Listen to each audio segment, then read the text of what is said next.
Okay. Yeah. Good morning, Dr. Nurse. Dr. Nurse, good morning. Thank you. Are you hearing me? Can you turn the camera, please? Oh, it looks like a. Turn which way? Which direction, Lubel? Turn the camera, please.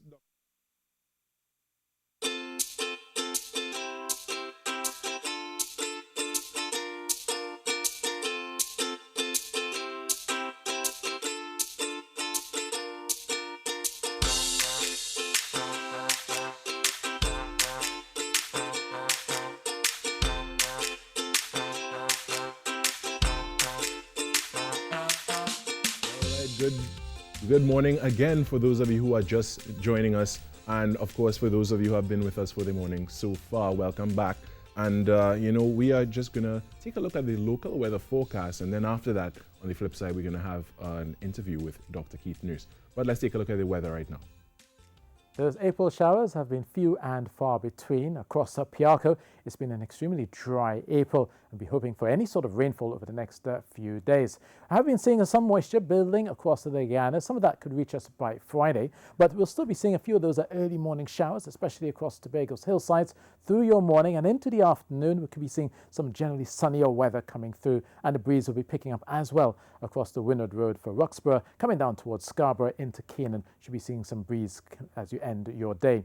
For Trinidad, a mostly fair start with those occasional clouds and passing showers, namely across the northern range, central areas as well for the central range, and into southern areas. We could be seeing a few of those early showers are popping up, but during the rest of the afternoon, mostly fair weather, sunny spells with that breeze picking up towards the end of your day, and that may offer some cooling relief, especially towards those western areas by late afternoon. Looking for a high of 33 degrees Celsius in Trinidad, 32 degrees Celsius for Tobago. For fisherfolk, very little changes across Trinidad and Tobago's waters through Thursday and Friday. Easterly winds of 15 knots, moderate chop of 1.5 to 2 meters offshore, and smoother conditions expected in the Gulf of Paria.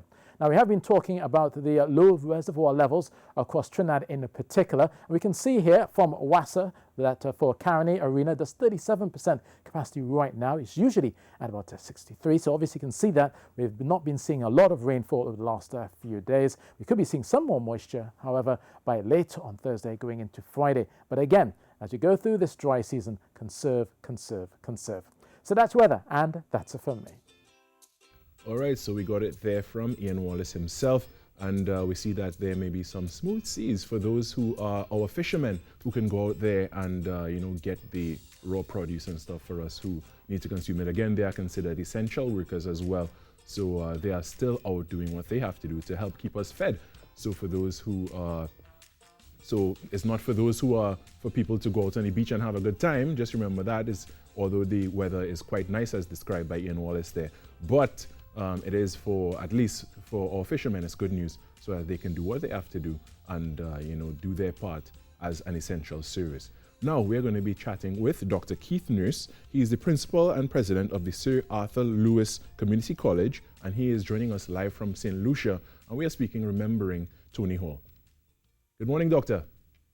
Good morning. How are you? I am doing well, and I'd like to say condolences because I do know that Tony Hall is someone that would have impacted your life. And, so again, condolences to you, and of course, condolences to the entire theater and creative fraternity as well. But how did he impact your life, doctor? Well, it's funny because in one of your interviews, I think with Mila Riggio, and when she mentioned that Tony had been at Trinity College for 25 years, it dawned on me that I had known Tony Hall for, just over 25 years because I remember the first year when he started there. In fact, Suzanne Burke and I were one of the first people to go visit him when he was at Trinity College.